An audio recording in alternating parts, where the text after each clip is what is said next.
Good morning friends. Study nation आपके सामने प्रस्तुत कर रहा है प्राचीन इतिहास का एक और प्रैक्टिस सेट। इस प्रैक्टिस सेट में हम मौर्य साम्राज्य से संबंधित प्रश्नों को हल करेंगे। आइए देखते हैं पहला क्वेश्चन। किसके शासनकाल में मेगास्थनीज भारत आया? अशोक, हर्षवर्धन, चंद्रगुप्त मौर्य, कुमारगुप्त। तो जो मेगास्थनीज है यह ग्रीक देश से आने वाला यात्री था। यह चंद्रगुप्त मौर्य के शासनकाल में भारत आया था। क्वेश्चन नंबर 2 देखते हैं। अर्थशास्त्र पुस्तक के संदर्भ में निम्न कथन सही हैं। आइए देखते हैं कौन कौन से कथन है। पहला कथन, यह भारतीय राज्य शासन के संबंध में उपलब्ध प्राचीनतम उत्कृष्ट रचना है। बिल्कुल सही बात है। दूसरी, इस पुस्तक में मौर्य साम्राज्य तथा शासन तंत्र का कोई उल्लेख नहीं मिलता। ये दोनों कथन सत्य हैं, इसलिए आपका ऑप्शन सही हो जाएगा। ऑप्शन सी, एक और दोनों। आइए क्वेश्चन नंबर 3 देखते हैं। फाहियान भारत में आया 349 AD, 374 AD, 384 AD, 399 AD। तो फाहियान यहाँ पर भारत जो है 399 AD में आया। क्वेश्चन नंबर 4, निम्नलिखित में से किस राजा के एक अभिलेख से सूचना मिलती है कि शाक्य मुनि बुद्ध का जन्म लुम्बिनी में हुआ था? तो आपके ऑप्शन है अशोक, कनिष्क, हर्ष और धर्मपाल। तो यहाँ पे जो बुद्ध के जन्म की बात मिलती है वो आपके अशोक के अभिलेख से मिलती है। आइए क्वेश्चन नंबर 5 देखते हैं। ब्राह्मी लिपि को सर्वप्रथम किसने पढ़ा? आपके ऑप्शन है ए कनिंघम, एच दानी, ब्यूलर और जेम्स प्रिंसेप। तो आपकी ब्राह्मी लिपि को यहाँ पर जो सर्वप्रथम पढ़ा उसको जेम्स प्रिंसेप ने पढ़ा। क्वेश्चन नंबर 6, कलिंग युद्ध का विवरण हमें ज्ञात होता है 13वें शिलालेख से, रुक्मीदेही स्तंभ लेख से, हेनसांग के विवरण द्वारा और प्रथम लघु शिलालेख के द्वारा। तो यहाँ पर जो आपका ये कलिंग युद्ध है उसकी जानकारी आपको मिलती है।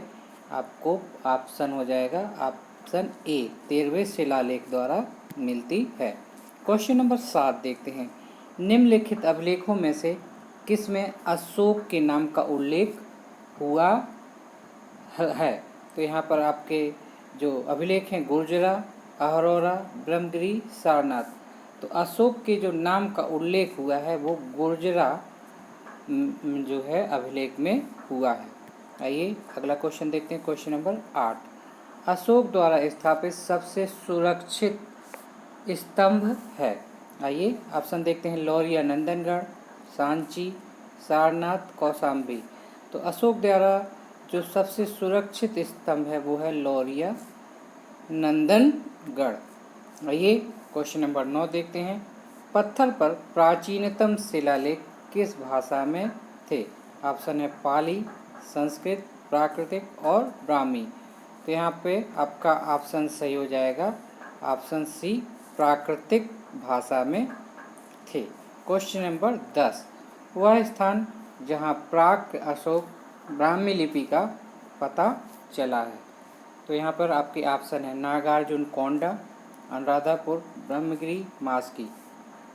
तो यहाँ पर ऑप्शन बी सही हो जाएगा अनुराधापुर। क्वेश्चन नंबर 11, अगले अभिलेख, यहाँ पर है अभिलेख, जिससे प्रमाणित होता है कि चंद्रगुप्त का प्रभाव पश्चिमी भारत पर था। तो यहाँ पर कौन सा अभिलेख है? आपके ऑप्शन है कलिंग अभिलेख, अशोक का गिरनार अभिलेख, रुद्ररामन का जूनागढ़ अभिलेख, अशोक का यहाँ पर है सोपारा, यहाँ पर है आपका सोपारा शिलालेख। तो यहाँ पर आपका ऑप्शन सही हो जाएगा ऑप्शन सी, रुद्ररामन का जूनागढ़ अभिलेख। इससे यह प्रमाणित होता है कि चंद्रगुप्त का प्रभाव पश्चिमी भारत पर था। आइए अगला क्वेश्चन देखते हैं। क्वेश्चन नंबर 12, अपने साम्राज्य के उत्तरी पश्चिमी भाग में उत्कीर्ण राज आज्ञाओं के लिए अशोक ने किस लिपि का प्रयोग किया? केवल खरोष्टी एवं अरमाइक एवं ग्रीक, अरमाइक, ग्रीक एवं खरोष्टी। तो अपनी राज्य आज्ञाओं के लिए अशोक ने जो लिपियों का प्रयोग किया था वो 3 लिपियों का प्रयोग किया था, अरमाइक, ग्रीक एवं खरोष्टी। तो आपका ऑप्शन सही हो जाएगा ऑप्शन डी। आइए अगला क्वेश्चन देखते हैं, क्वेश्चन नंबर 13। अशोक का निम्नलिखित में से कौन सा एक अभिलेख कनक मुनि बुद्ध के अस्तित्व को प्रमाणित करता है? तो आपके ऑप्शन हो जाएंगे रुक्मिणी देवी स्तंभ अभिलेख, निगाली सागर स्तंभ अभिलेख, सासाराम लघु शिलालेख, औरोरा लघु शिलालेख। तो आपके जो निगाली यानी ऑप्शन बी, निगाली जो सागर स्तंभ है अभिलेख, उससे कनक मुनि बुद्ध के अस्तित्व का प्रमाणन होता है। आइए क्वेश्चन नंबर 14 देखते हैं।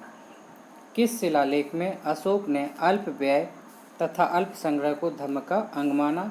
तो ऑप्शन है तीसरा, चौथा, पांचवा और सातवां। तो यहाँ पर जो है अशोक ने अल्प व्यय तथा अल्प संग्रह को धर्म का अंग माना 7वें अभिलेख द्वारा, यानी आपका ऑप्शन सही हो जाएगा ऑप्शन डी। आइए क्वेश्चन नंबर 15 देखते हैं। गुर्जरा लघु शिलालेख जिसमें अशोक का नाम का उल्लेख है कहाँ स्थित है? तो आपके ऑप्शन है उत्तर प्रदेश, मध्य प्रदेश, राजस्थान और बिहार। तो जो गुर्जरा अभिलेख है वो मध्य प्रदेश के दतिया जिले में स्थित है, option B. Question number 16। Ashok के निम्न अभिलेखों में से पूर्ण रूपेण धार्मिक सहिष्णुता के प्रति समर्पित कौन सा अभिलेख है? तो आपका ऑप्शन है शिलालेख 13वां, शिलालेख 12वां, स्तंभलेख 7वां और भब्रू लघु शिलालेख। तो यहाँ पे आपका ऑप्शन सही हो जाएगा ऑप्शन बी, यानी शिलालेख जो 12वें नंबर का है वो वह पूर्ण रूपेण धार्मिक सहिष्णुता के प्रति समर्पित शिलालेख है। आइए क्वेश्चन नंबर 17 देखते हैं। सारनाथ स्तंभ का निर्माण किया था हर्षवर्धन ने, अशोक ने, गौतम बुद्ध ने, कनिष्क ने।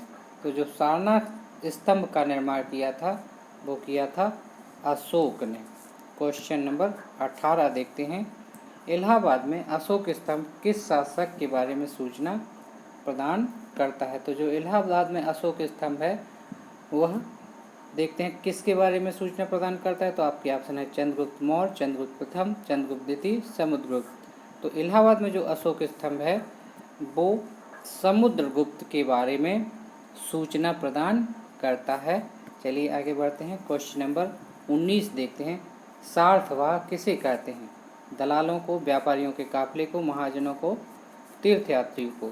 तो यहाँ पर जो सार्थवाह शब्द आता है यह व्यापारियों के काफिलों को आता है। आइए अगला क्वेश्चन देखते हैं, क्वेश्चन नंबर 20।